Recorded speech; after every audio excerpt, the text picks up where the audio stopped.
Well, it's 1:30. I think we get started and get rolling. First of all, we want to thank everyone for being here today. I want to introduce Warren Brown, who most of you know. And then my name's Alan Mortensen. I'm from the law firm of Dudno, King and Olson. And we have Charles Boyk from the Boyk Law Firm in Toledo, who we'll be introducing a little bit later. We're going to proceed in this format for purposes of the press conference. We're going to have Warren speak. He has some words to say. I'm going to make some comments and then turn the time over to Charles, and then we'll take questions as you have them. So, Warren. Thank you, Alan. Thanks to everybody for attending this afternoon. From the outset, I want everyone gathered here to understand that the comments I'm about to make come from my personal observations. This is not to state that there are others who may hold the same opinion in this room, but I speak this afternoon as a single voice, noting that the closing comments, however, may be more appropriately made in a collective fashion. Many of our media friends have sought details, comments, and many dissertations from me and my family over the past, now almost 4 years, in which Alexa has resided in heaven.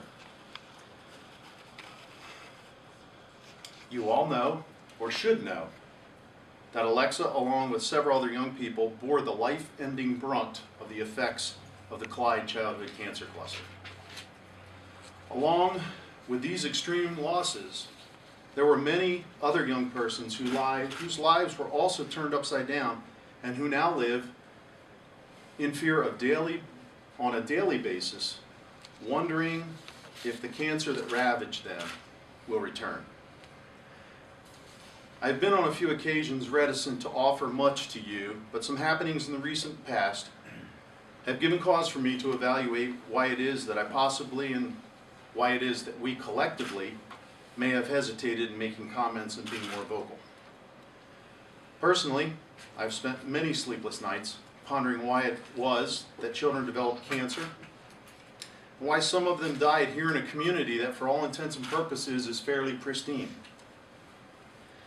It has been a constant thought and theme in the life of my family, and not a day that has gone by that each one of us continues to question and look for answers.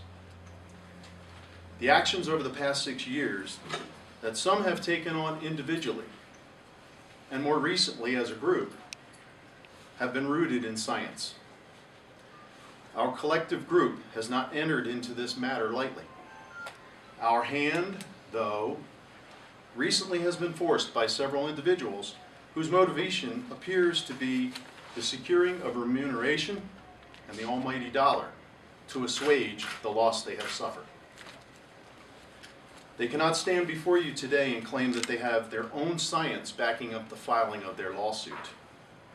They are building their case upon the results and the efforts of a few other persons, my family included, who would just not allow the powers that be to sell us some nebulous idea that this cancer cluster was just a happenstance event.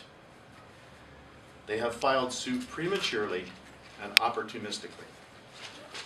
In conclusion, and hoping that I state correctly how our group feels as a whole, we, those who have lost children, and those, again, whose children wake up every day wondering when cancer will revisit them, want only one real, in quotes, conclusion to come from this effort.